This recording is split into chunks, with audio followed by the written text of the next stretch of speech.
We've already seen the idea of callbacks, and the definition was a function passed to some other function, which we assume will be invoked at some point. So the function that we're calling calls back, invoking the function we give it. But let's take a quick look at how we do that in JavaScript. So I'll create a function greet, and it will simply console.log hello.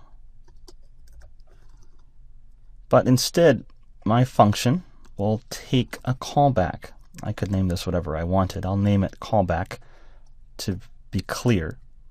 And the callback will be a function itself. Remember, functions in JavaScript are first class, so I can pass them around, set them to variables, etc. So I'll expect that callback will be a function. So when I'm done doing my work in this greet function, I'll invoke the callback function. So when greet is invoked, I'll just use a function expression. I can give it a function, and so it will invoke that function when it's done. So I can say console.log the callback was invoked. Now I can go to my command line interface, run this, and there. My function was invoked, and then it invoked the callback, the function that I gave it. And so I could actually invoke greet again with a different callback, a different function, and that will be invoked the second time I invoke greet. It will invoke that function instead, because that's the parameter that I give it. There it is, the first time, and then the second time. And I could even say, well, my callback will always take some parameter. For example, let's say I had some data that I went and got in this greet function. And let's just say it's an object that holds a name. And then I'll pass it always to the callback.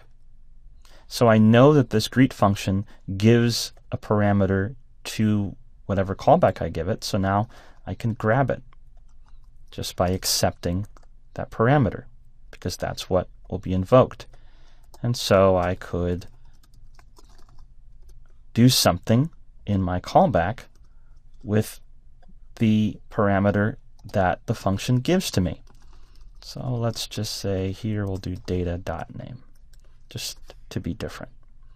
So I'll run this, clear this, and run it. And there it is. The first time I get the full object, and the second time I get the .name property, because I passed two different callbacks, and it simply invoked that function passing a parameter. And when I defined my function, I just specified that, yes, give me that parameter, and then I can do something with it. So there's lots of things you can do with the callback pattern.